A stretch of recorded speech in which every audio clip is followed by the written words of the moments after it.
Emily didn't remember the accident.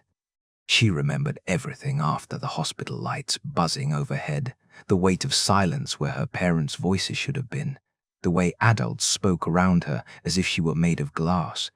She remembered waking up with a pounding headache and a scar hidden beneath her hairline, and the unbearable realization that she was alone. But the accident itself was gone. The doctors called it trauma-induced amnesia. They said the mind sometimes erased moments it couldn't survive intact. Emily accepted that explanation because the alternative, that something worse waited beneath the surface, was too frightening to consider. Her Aunt Carol took her in after the funeral. Carol was her mother, Linda's younger sister, a woman with tired eyes and a soft voice who never pushed Emily to talk. She cooked warm meals, left the light on at night, and sat quietly beside Emily when the grief came in waves too strong to name. "You don't have to remember," Carol had said once, squeezing her hand. "Some things are better left where they are." Emily believed her. Years passed. She went to college, built routines, learned how to function with the ache stitched permanently into her chest. By the time she moved into her own apartment at 26, she thought the worst was behind her. That was when the nightmares began. The first dream was only sound. Metal screaming, glass exploding, a violent jolt that threw her forward and snapped her back again. She woke choking, heart racing, the echo of an impact still ringing in her bones. The second dream had a road. Dark, wet, the glow of headlights cutting through rain. Her father's hands clenched white around the steering wheel. Her mother's voice sharp with panic. "Jason! Slow down!" The third dream brought the woman. She stood on the side of the road, illuminated briefly by passing headlights. She wore a white dress that hung wrong on her body, clinging as if damp. Her long black hair obscured most of her face, but Emily could see the blood dark and sticky dripping slowly from her wrist. The woman lifted her head and stared straight at her. Emily woke screaming. After that, the dreams came every night, each one clearer than the last, each one peeling back a layer of memory Emily had buried for a decade. Her parents arguing, her mother crying, her father shouting back, desperate, defensive. A name slipped through the cracks of her mind like a blade. Rose. Emily remembered overhearing that name years ago, late at night, whispered like a curse, her mother's voice shaking as she spoke it. Her father going very still, very quiet. Every time.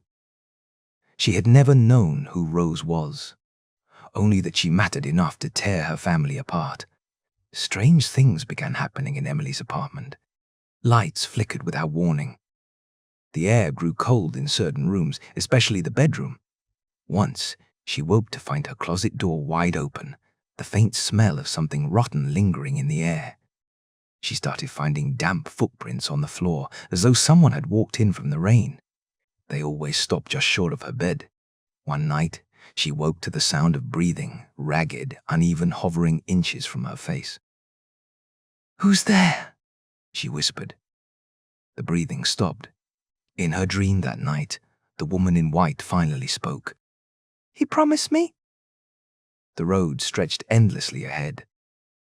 Rain hammered the windshield. Her father was driving too fast, hands trembling, sweat slicking his brow. "I'll fix this," he kept saying. "I swear I'll fix it." Then the woman stepped into the road. Her father swerved. The car slammed into a tree with bone-shattering force. Emily woke with a scream lodged in her throat, and the truth crashing down on her. The impact had killed her parents instantly. Her mother, Linda, gone before she could even feel it. Her father, Jason, crushed behind the wheel. Emily survived because she had been wearing her seatbelt. The doctors had called it luck. Emily knew now it wasn't. The next day, she called her Aunt Carol. "I remember," Emily said quietly. Carol didn't ask what she meant. She just closed her eyes. "I was hoping," Carol whispered, "that you never would." Carol told her everything. Rose had been found dead before the accident. She had been discovered submerged in her bathtub and a slit on her left wrist. No note. No signs of struggle. The police ruled it a suicide. Jason never knew. He had still been lying to Rose right up until the end, promising to divorce Linda, promising a future he had no intention of giving her. Rose had believed him because she needed to. She had grown up in violence, a father who beat her mother, a home where love came tangled with fear. As an adult, she sought out married men because they felt familiar, distant, unavailable, powerful. But Jason had been different. Or so she thought. She imagined a life with him, a quiet home, a family that wouldn't hurt her. When she realized the truth, that Jason would never leave Linda, that she had been nothing more than a secret, something inside Rose shattered. And when she died, she didn't let go. Her ghost rose angry and broken, fueled by betrayal and obsession. She followed Jason, watched him, waited. On the night of the accident, Rose appeared on the road. Not her body, but her spirit. Jason didn't know she was dead. He only knew he saw her. And fear killed them all. Emily didn't sleep that night. She lay on her bed, thinking about the past. Her parents' tragic end. At exactly 3 a.m., the temperature in Emily's bedroom plummeted. The air turned sharp and brittle, her breath fogging in pale clouds before her face. Then came the sound. A soft creak from the bathroom door just outside her room. It lingered, then shifted. Footsteps followed, slow, heavy, each one landing with deliberate weight as they moved closer, the floorboards groaning under the pressure. Something scraped against her door. Fingernails, dragging, testing. Emily's body shook, whether from the cold or terror she couldn't tell. Her muscles locked as the door began to open. A woman in white crawled inside. Her nails raked across the hardwood floor, carving thin, shrill lines into the silence. Blood pooled beneath her as she moved, spreading dark and glossy, soaking into the cracks of the wood. Up close, Emily saw the deep gash across the woman's left wrist, ragged and swollen, still wet. Her eyes were hollow sockets of shadow, yet burning with something raw, furious, and unending. The woman dragged herself closer, and when she spoke, her voice sounded like something pulled from the bottom of a grave. "I kept my promise," Rose said. "I came for him." "You killed them," Emily screamed. "You killed my parents." Rose tilted her head, studying her like a curious thing. "I killed the lie," she replied. "They just happened to be in the way." Emily felt the weight of it then. The curse Rose had cast in death, meant to wipe out everyone in the car, meant to erase the life Jason refused to give her. "But I survived," Emily said, tears starting to fall. Rose smiled. "For now." The walls groaned. The lights burst. Cold wrapped around Emily like hands. Rose leaned in closer, her voice a whisper filled with longing and rage.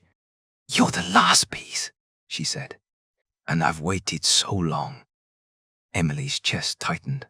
"For what?" Rose's gaze drifted past her, toward the walls, the ceiling, the narrow bedroom that suddenly felt far too familiar. "For you to come back to me." The air shuddered. Images flooded Emily's mind, visions not her own. A younger Rose standing in the same apartment years ago, barefoot on this very floor. This had been Rose's place once. A hidden place, a secret place Jason had paid for, far from his family, far from the life he refused to leave. "When I died," Rose whispered, "this was the only place that remembered me." Her fingers brushed the wall, reverent, possessive. "I waited here. Years passed, and nothing changed. You were gone. Too young, too far away. But I knew you'd grow up. I knew you'd need a place of your own. And when you signed the lease," Rose's eyes flickered with something like relief, "you came home." Emily felt sick. "That's why the dream started," Rose continued.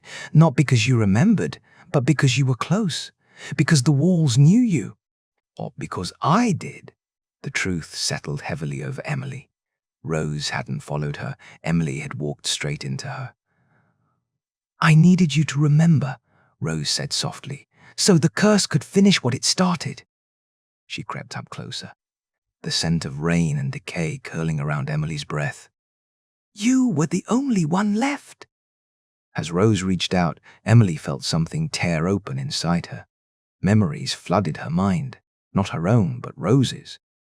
The nights of waiting, the apologies that came too late, and the promises that were never kept. Emily felt the weight of loving someone who had already left. She felt the humiliation, the rage swallowed down until it burned, the unbearable ache of realizing that everything Rose had given her love, her loyalty, her life, had never been enough. Grief wrapped around Emily's chest, crushing the air from her lungs. Rose's pain was endless. It wasn't sharp, it was heavy, settled. A sorrow so deep it became part of her bones. Love hadn't just betrayed her, it had erased her. And in that grief, something broke. Emily felt the moment Rose stopped mourning and started hating. The moment love curdled into something cold and merciless. Anyone who had stood in the way of that love, anyone who had taken it, twisted it, or lied about it became impossible to forgive. Everything she had loved was gone, and in the echo of that loss, Rose had decided that nothing else deserved to remain. Emily screamed and woke up.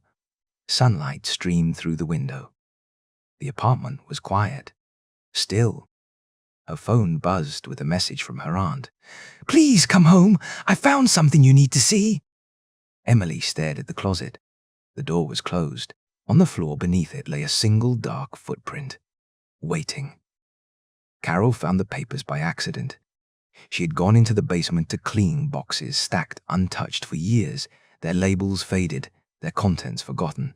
Old tax records, holiday decorations, things she no longer needed. At the bottom of one box, beneath brittle folders and dust-softened envelopes, she found a manila folder marked with a law firm's name. Inside was a draft divorce agreement. Jason's signature was there, shaky but unmistakable. Linda's name was tied neatly beneath it, unsigned. Dates circled in red ink, notes scribbled in the margins. Proof that the process had begun, and proof that it had never been finished. Carol's hands trembled as she read. Jason had intended to divorce Linda, or at least he had gone far enough to try to make Rose believe it. The paperwork had been prepared, lawyers contacted, meetings scheduled, but the accident had ended everything. Carol contacted the lawyer listed on the documents. The man was older now, his voice careful as he explained that once both spouses died, the case was closed quietly. No filings, no records made public, no reason for anyone to ever know. Except now they did. When Carol showed Emily the papers, Emily didn't cry. She simply nodded. That night, Emily returned to the apartment alone. She didn't turn on the lights. She placed the divorce agreement gently on her bed, smoothing the pages flat as if preparing them for someone else to read. The room was cold, expectant. She felt the familiar pressure in the air, the sense of being watched. I know you'll find it, Emily said softly. He was going to leave. It was real. He didn't lie to you. You weren't crazy. The silence pressed closer, thick and heavy. I don't deserve to die for my father's mistakes, Emily whispered, and neither did they. She didn't wait for an answer. Emily packed everything she could fit into her large luggage and called for a cab. Clothes, books, photographs, whatever she couldn't fit, she left behind along with the letter. When she told the landlord she needed to break the lease immediately, no deposit, no questions, he agreed without hesitation, as though he too wanted the apartment empty. She went back to Carol's house before nightfall. That night, Emily slept without dreams. No road, no rain, no woman in white. The silence was complete. Days passed, then weeks. Emily remembered the accident now, not as a nightmare, but as a truth she could finally hold. It hurt, but it no longer hunted her. The curse had ended where it began, with the truth laid bare. Rose was gone. Not forgiven, but finished. Emily stayed with her aunt. Life settled into something quieter, something survivable, and though the scar on her head would always remain, the darkness that followed her dreams never returned. Some memories, once faced, lose their power, and some ghosts, once seen clearly, finally let go. Thank you for staying until the end of this story. If it haunted you, moved you, or lingered in your thoughts longer than you expected, then this story has found its place. If you enjoyed this story and want to hear more supernatural narratives like it, please consider subscribing to the channel. Don't forget to give a thumbs up. New stories will continue to unfold here, where restless spirits and unfinished lives still linger. Until next time, listen closely. The past has a way of whispering back,